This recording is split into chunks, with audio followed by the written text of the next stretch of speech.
मित्रों, हम सभी ने किसी ना किसी से यह कहते सुना है कि श्मशान में भूत प्रेत होते हैं।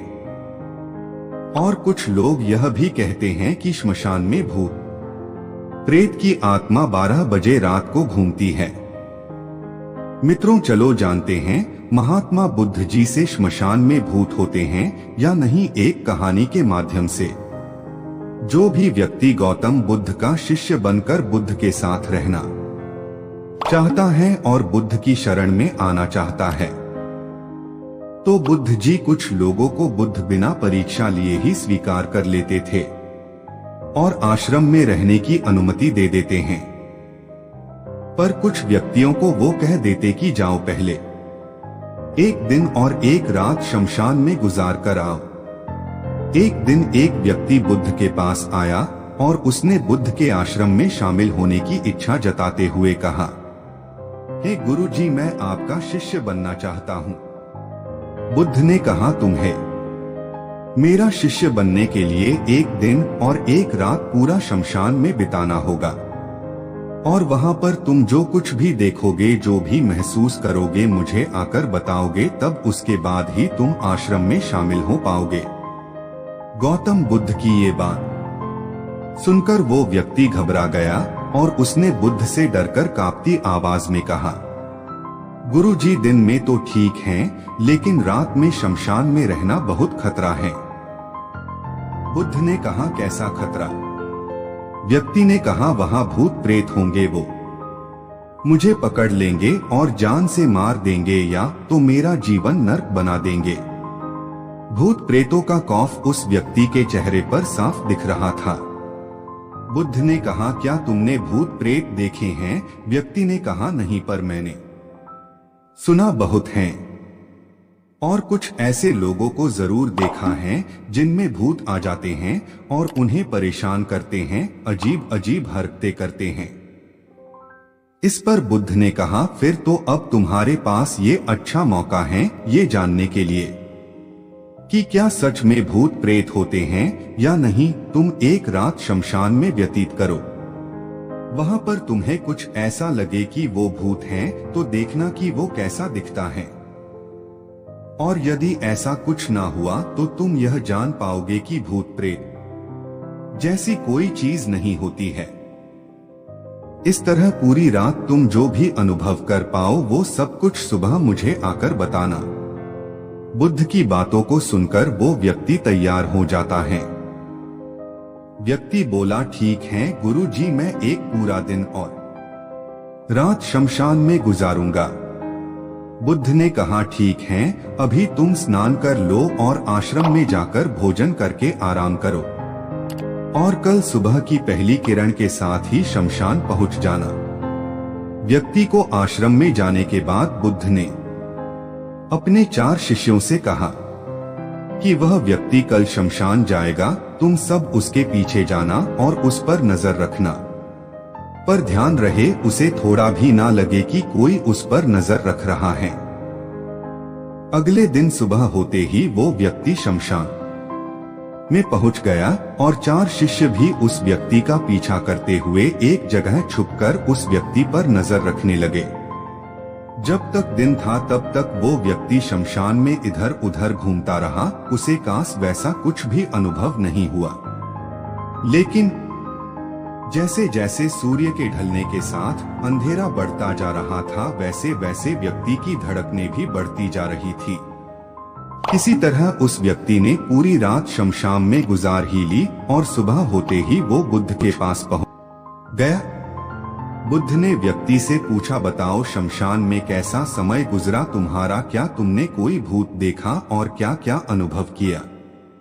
व्यक्ति बोला, गुरु जी, जैसे ही मैं सुबह सुबह शमशान में पहुंचा तो वहां कुछ घंटे बाद मुझे कुछ लोगों की भीड़ शमशान की ओर आती दिखाई पड़ी जो एक अर्थी लिए आ रहे थे। मैंने जब उन लोगों को ध्यान से देखा तो उनमें से कुछ लोग बहुत दुखी थे, कुछ लोग सामान्य और कुछ लोग बेहद खुश थे। वो लोग उस मरे हुए इंसान के बारे में बोल रहे थे कि इस व्यक्ति ने बहुत अच्छे कर्म किए हैं, बहुत किस्मत वाला है ये। इसके बाद उस मरे व्यक्ति के बेटे ने अपने वृद्ध पिता की चिता को अग्नि दी। अर्थी के साथ शमशान आए लोग कुछ देर वही खड़े रहे। चिता प्रचंड आग की लपटों से धू धू करके जलती रही और सभी लोग मायूस खड़े होकर जलती चिता को देख रहे थे।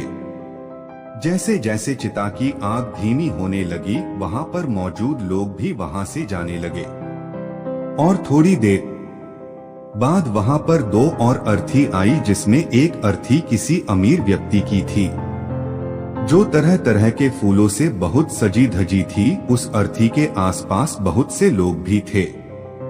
और दूसरी अर्थी एक गरीब व्यक्ति की थी जो बेहद साधारण सी थी और उसके आसपास गिने चुने ही लोग थे। अमीर व्यक्ति की चिता चंदन की लकड़ी पर जलाई गई, जबकि गरीब व्यक्ति की चिता साधारण लकड़ियों पर जलाई गई। पहले अमीर व्यक्ति की चिता को जलाया गया क्योंकि वो अमीर था। उसके बाद गरीब व्यक्ति की चिता जलाई गई। दोनों व्यक्तियों की चिताएं जब जल गई तो सभी लोग शमशान से चले जाते हैं, लेकिन मैं वहीं खड़े चिताओं को देखता रहा। अब बुद्ध ने कहा, तुमने उनकी चिताओं को देखकर क्या समझा और क्या अनुभव किया? व्यक्ति ने कहा, गुरुजी, दोनों की चिताएं एक समान थी। दोनों के ही शरीर उन चिताओं में समान तरीके से ही जले। उसके बाद जब सब कुछ जलकर राख में बदल गया तो वो राख भी एक समान ही थी। गुरु जी, उसके बाद वहां पर एक महिला की अर्थी आई। उस औरत का पति बहुत दुखी था, फूट फूट कर रो रहा था। अर्थी के साथ शमशान में आए बाकी लोग भी बहुत दुखी थे। वो सभी उसके पति को दिलासा दे रहे थे। हे गुरुजी, मैंने उसमें देखा कि बहुत से लोग काफी बुद्धिमान थे। वो ज्ञान की बातें कर रहे थे। मैंने ध्यान से उनकी बातों को सुना तो वो बोल रहे थे कि अर्थी की सवारी करते हुए एक दिन तो सबको यहाँ आना ही है। जीवन हमें इंसानियत और परोपकार से जीना चाहिए। अधर्म, कर्म और पाप से दूर रहना चाहिए। किसी को कभी कष्ट नहीं देना चाहिए। धन के पीछे हमेशा भागकर जो हम अपने जीवन का सुख चैन गवा बैठते हैं और अंत में जो भी धन इकट्ठा करते हैं वो सब कुछ तो यहीं धरे का धरा रह जाता है। गुरुजी, उसके बाद शमशान में कोई अर्थी नहीं आई। इस पर बुद्ध ने पूछा कि तुम सारी रात वहां रहे तो क्या कोई भूत प्रेत तुम्हें दिखा? व्यक्ति बोला, नहीं, वहां मुझे कोई भूत प्रेत नहीं दिखा, बल्कि मन में एक डर तो था। पर सच कहूँ तो पूरी रात मैं अपने आप से ही डरता रहा। कभी हवाओं से हिलने वाले पत्तों की आवाजों से डरता रहा तो कभी वहां आसपास मौजूद जीव जंतुओं की आवाजों से डरता रहा। सारी रात दहशत में रहा, लेकिन पूरी रात में मुझे कोई भूत प्रेत नजर नहीं आया। बुद्ध ने उस व्यक्ति से कहा, ठीक है, अब तुम जाओ और आश्रम में आराम करो। कल फिर तुम्हें पूरा एक दिन और रात शमशान में बिताना होगा। अब वो व्यक्ति ये सुनकर बोला, आप कैसी बात कर रहे हैं गुरुजी? आपके ही कहने पर कल पूरा दिन और पूरी रात मैं शमशान में पड़ा रहा। वो समय मैंने कैसे काटा है मैं जानता हूँ। अब मैं दोबारा वहाँ नहीं जाऊंगा। बुद्ध ने कहा, देखो, जो काश चीज तुम्हें वहां जाकर मिलनी थी वो तुम्हें अभी तक नहीं मिली है। जब तक वो चीज तुम्हें नहीं मिल जाती मैं तुम्हें अपना शिष्य नहीं बना सकता। तुम एक दिन और वहां रुको, तुम्हें वो अवश्य मिल जाएगी। व्यक्ति बोला, ठीक है, मैं कल एक दिन और रात और व्यतीत कर लूंगा शमशान में। अगले दिन सुबह वो व्यक्ति बुद्ध का आशीर्वाद लेकर फिर से शमशान पहुंच गया। एक पूरा दिन और रात बिताकर वो व्यक्ति अगली सुबह फिर बुद्ध के पास पहुंचा, लेकिन इस बार उस व्यक्ति के चेहरे पर एक अलग ही तेज था, एक अलग ही खुशी झलक रही थी, मानो उसे वो मिल गया हो। लेकिन बुद्ध उसके मुंह से सुनना चाहते थे, इसलिए बुद्ध ने एक ही सवाल पूछा कि क्या तुम्हें वो चीज मिली? व्यक्ति बोला, हाँ गुरुजी, मुझे वो मिल गई। बुद्ध ने पूछा कि बताओ तुम्हें वहां क्या मिला? व्यक्ति ने कहा, गुरुजी, मैंने जीवन का अर्थ समझ लिया है। मैंने वहां देखा कि कुछ लोग शाम को मुझे अर्थी पर लेकर आ रहे हैं। मुझे 4 लोगों ने अपने कंधों पर उठा रखा है और मेरे पीछे कुछ 20-25 लोग रोते बिलखते चल रहे हैं। मेरे पिता अर्थी के आगे आगे चल रहे हैं और कुछ लोग राम नाम सत्य बोलते हुए मेरे ऊपर फूल फेंक रहे हैं।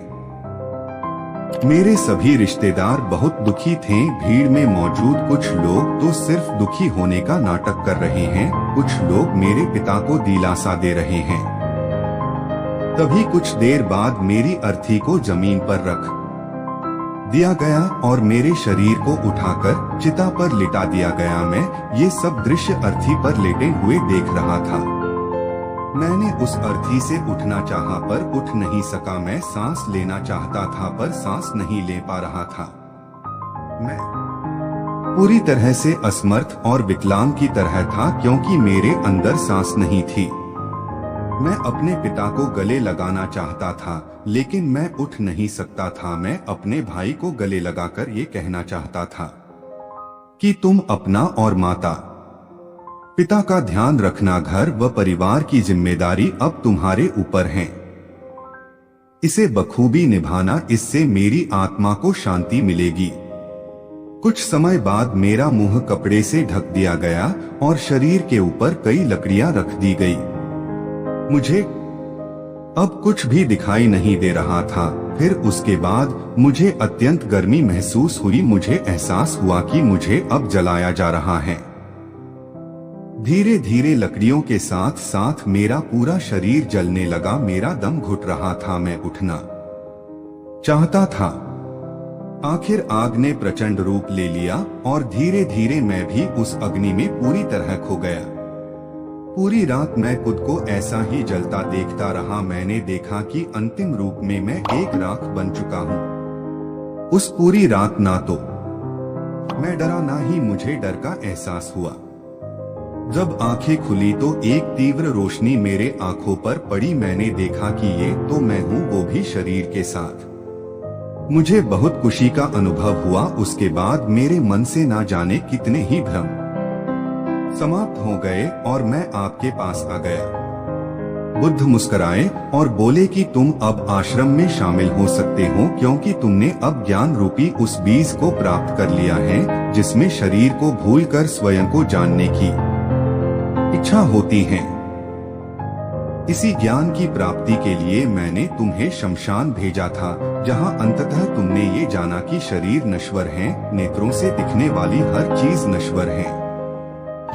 शमशान आने वाला हर व्यक्ति भी यह समझ रहा होता है, पर शमशान से वापस जाते ही वो सब भूलकर पुनः उन्हीं गलत कार्यों में लग जाता है, जैसे झूठ बोलना, लूट धसोट, अधर्म, लालच, लालसा, बुराई, क्रोध, अशब्द, अहंकार, ईर्ष्या, नाना प्रकार बुरी भावनाओं से बुरे कर्मों को अंजाम देते हैं।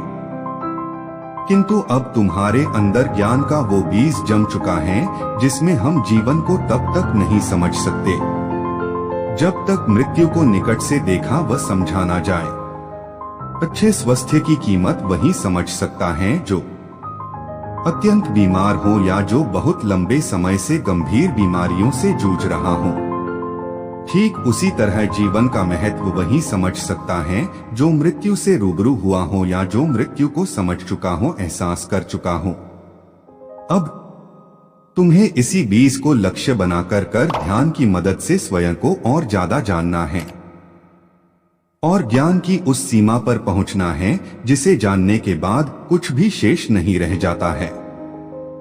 कोई इच्छा, कोई लालसा शेष नहीं रह जाती। मन हर विचारों से मुक्त हो जाता है, सब शून्य में समाहित हो जाता है। मन में जिज्ञासा का कौतूहल शांत होकर ज्ञान रूपी शांति में बदल जाता है। यहीं से परम शांति, सुख, सुकून का आनंद एवं अनुभव प्राप्त होना आरंभ होता है। तो दोस्तों, अगर आप भी भूत प्रेत आत्मा देखी है तो कमेंट करके जरूर बताएं। अगर कहानी थोड़ा भी पसंद आई हो तो लाइक करें और चैनल को सब्सक्राइब नहीं किया है तो अपने कोमल भावनाओं के साथ सब्सक्राइब करें। धन्यवाद।